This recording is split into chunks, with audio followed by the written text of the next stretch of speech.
Observing 22nd October as Black Day, people in Pakistan-occupied Kashmir took to streets and carried out a march against the occupier Pakistan. Carrying floats demanding freedom from the clutches of Islamabad, they sloganeered against the political masters of the country, who they accused of plunder and exploitation.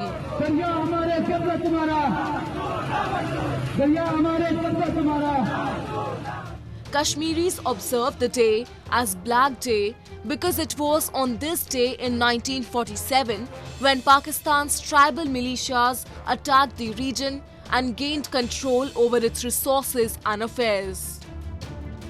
Fearing his and his people's lives, the ruler of the then princely state of Jammu and Kashmir, Hari Singh, signed the instrument of accession with New Delhi on 26 October 1947, subsuming his entire territory into the sovereign nation of India. But Pakistan never vacated the place and has been illegally occupying thousands of kilometers of territory even today. It has even disregarded the United Nations in doing so.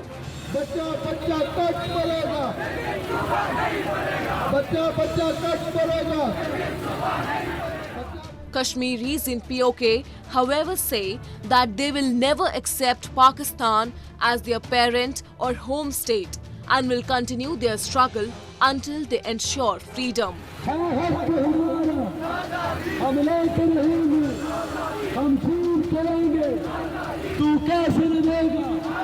हम ये वादा कर देना चाहते हैं कि हम किसी सूबे को, किसी साजिश को, किसी मजबूर और कलाकारी तनाज़े पर तफरीक को नहीं मानते और हम रियासत जम्मू कश्मीर की आज़ादी, खुद मुख्तारी और वहदत की बहाली के लिए जदोजहद करने का ऐलान करते हैं और हम ये वादा करते हैं कि पाकिस्तान कश्मीर को पर कब्जा करने का खौफ देखना छोड़ दे।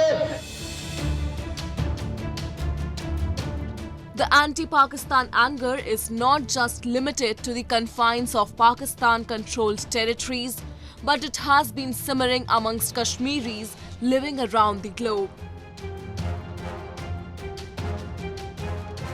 From Washington to Tokyo, to Malaysia to Nepal, a number of Kashmiri activists and their supporters observed the Black Day.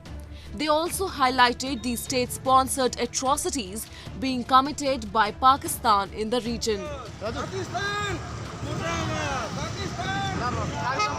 Pakistan, they said, has been employing excessive force to muzzle the voice of demand and dissent. The press is censored so that the world doesn't get to know the reality. They also said that Islamabad has been working overtime to peddle lies on Kashmiri history, to change present narrative and to bring a favourable change in future through demographic alteration.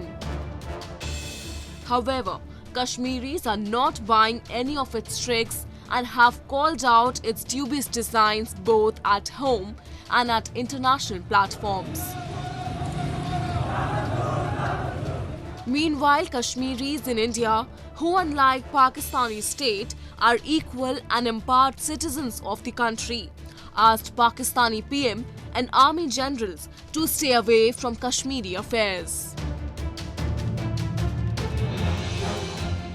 मैं गुजारिश करूंगा इमरान खान साहब को और general को कि please आप अपना ध्यान रखें। जहां पे आपकी गवर्नमेंट चलाती है आर्मी और हमें आप तकलीफ दे रहे हैं, आपको उससे क्या मिलेगा? आप अपना ध्यान रखें, हमें अपना काम करने दें। हम अपने कार्य में हैं। We are a progressing country, so we request you Imran Khan साहब, आप अपने काम से मतलब रखें। Pakistani Prime Minister makes tall claims of working tirelessly for the welfare of Kashmiris. United Nations and other right groups, however, have termed its actions as human rights violations. Army generals who hold greater sway in the country's politics are the de facto administrators of the region. they have had no regards for the democratic functioning and have accorded a second-class citizen treatment to the people. Kashmiris in POK do not enjoy rights at par with the people of Pakistan. Demands receive brute backlash. In such a situation, it is really difficult to not say that Kashmiris in Pakistan do not have just one black day, but their entire life seems to have been darkened and defeated.